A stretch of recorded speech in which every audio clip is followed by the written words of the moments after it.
क्या major changes देखे हैं अपने पेशेंट्स में? पहले लाइफस्टाइल डिजीज नहीं थे। आज की डेट में सबसे ज्यादा जो केसेस आते हैं हमारे पास, डायबिटीज के केसेस, थायराइड के केसेस, बड़े बुजुर्ग कहने का मतलब अब वो 80-85 को बड़े बुजुर्ग नहीं बोलते हैं। तो सर ये यंग एज में जैसा बता रहे हो ADHD वाले केसेस आ जाते हैं, तो हर फील्ड में, हर प्रोफेशन में ये अपग्रेडेशन, ये भी एक बीमारियों का कारण बनता जा रहा है। तो वाईफाई का रेडिएशन भी हमें इम्पैक्ट करता है। जब तक नींद पूरी नहीं होगी तो बीमारियां बढ़ेंगी।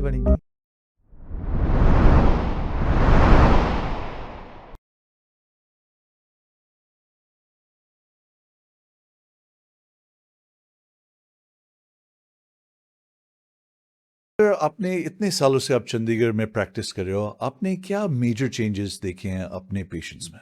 मेजर चेंजेस देखिए, पहले लाइफस्टाइल डिजीज नहीं थे। अगर हम आज की बात करें, आज के सिनेरियो की बात करें, तो आज की डेट में सबसे ज़्यादा जो केसेस आते हैं हमारे पास, डायबिटीज़ के केसेस, थायराइड के केसेस, फीमेल्स में बात करें PCOD के केसेस, छोटे बच्चों में बात करें तो ADHD के केसेस, थोड़े बड़े बुजुर्गों में बात करें तो बड़े बुजुर्ग कहने का मतलब अब वो 80-85 को बड़े बुजुर्ग नहीं बोलते हैं। अब हम लोग 50s के बाद ही बड़े बुजुर्ग हो गए हैं। बिल्कुल। रीज़न वो रिमेटॉइड आर्थराइटिस, कहीं ना कहीं ऑस्टियोपोरोसिस या आर्थराइटिस, स्यूडो आर्थराइटिस या इस तरह की कुछ कॉम्बिनेशन डिजीज भी आजकल बड़ी पॉपुलर हो गई हैं, जो बढ़ गई हैं।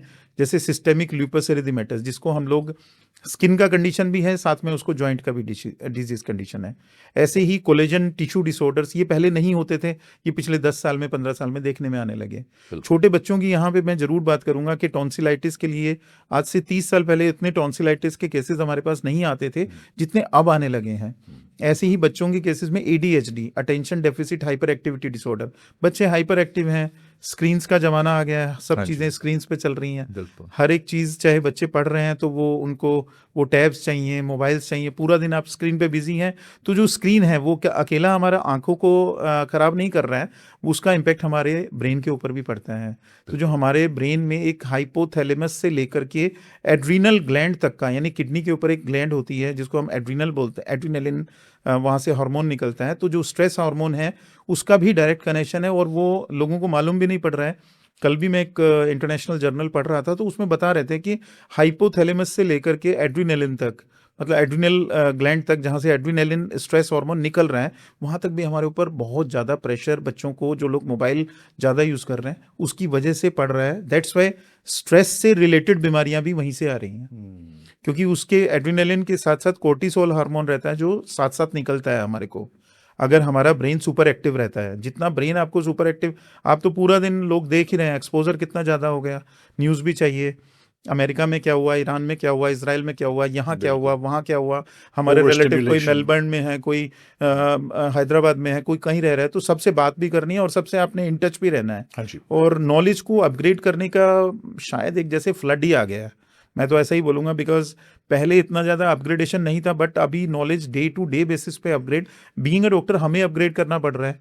तो हर फील्ड में, हर प्रोफेशन में ये अपग्रेडेशन, ये भी एक बीमारियों का कारण बनता जा रहा है। तो सर ये यंग एज में जैसे बता रहे हो ADHD वाले केसेस आ जाते हैं, तो ये आप होम्योपैथी दवाइयों के साथ क्योर करते हो या लाइफस्टाइल चेंज होता है एग्जैक्टली? देखिए, इसमें दो चीज़ें हैं। जैसे लाइफस्टाइल की बात करिए तो लाइफस्टाइल के लिए हम क्या करते हैं, इसमें हमने अपने कुछ पैरामीटर्स डिज़ाइन किए हैं। जैसे हम हमेशा बात करते हैं कि न्यूट्रिशन अच्छा होना चाहिए। Okay. First and foremost part is, चाहे डिजीज कंडीशन कोई भी है, चाहे डायबिटीज़ है, थायराइड है, PCOD है, ADHD है, रूमेटॉइड आर्थराइटिस है, बीमारियों का नाम कुछ भी हो, लेकिन सबसे पहला, first and the foremost focus is nutrition. Proper nutrition plus adequate rest. अभी क्या है, एडिक्वेट रेस्ट नहीं है। एडिक्वेट रेस्ट क्या होता है, जैसे पुराने बुजुर्ग होते थे, 9 बजे सो गए और टीवी बंद हो गया, 8:40 पे समाचार आए, 9 बजे बंद हुआ, और उसके बाद लाइफ जो है वो मॉर्निंग 4 बजे से शुरू हो जाती थी। अभी उल्टा है, अभी लोग 1 बजे 2 बजे सोते हैं। पेशेंट आके बताते हैं, कहते डॉक्टर साहब मेरे को तो, मैं लेट भी जाता हूँ तो 2 बजे तक नींद नहीं आती। जो बंदा 2 बजे सो रहा है, वो उठ रहा है कितने बजे, क्योंकि उसको ऑफिस जाना है, तो उसका उठने का टाइम उसका फिक्स है कि मुझे 7 बजे उठना है और मेरे को 8:30 बजे ट्रेन पकड़नी है या मेट्रो पकड़नी है, कैब पकड़नी है, मेरे को भागना है। तो यानी आपकी नींद कितनी रही, केवल 5 घंटे। बिल्कुल। यानी एडिक्वेट रेस्ट, हम बोलते हैं 7 से 9 घंटे की नींद जो है वो जरूरी है। अब 7 से 9 घंटे जब तक नींद पूरी नहीं होगी तो बीमारियां बढ़ेंगी। और ये स्क्रीन के कारण नहीं हो रहा है, वो सबसे बड़ा स्क्रीन है, क्योंकि रात में भी अगर जितनी देर हम जाग रहे हैं, उस टाइम पे भी हमारा या तो मोबाइल चल रहा है या टीवी चल रहा है, या कुछ ना कुछ हमने गैजेट, इलेक्ट्रॉनिक गैजेट के साथ हम कनेक्टेड हैं। बिल्कुल। नहीं है तो घर में वाईफाई तो है ही है। बिल्कुल। तो वाईफाई का रेडिएशन भी हमें इम्पैक्ट करता है। इस पर भी हम कहीं ना कहीं बाद में दोबारा एक चर्चा करेंगे।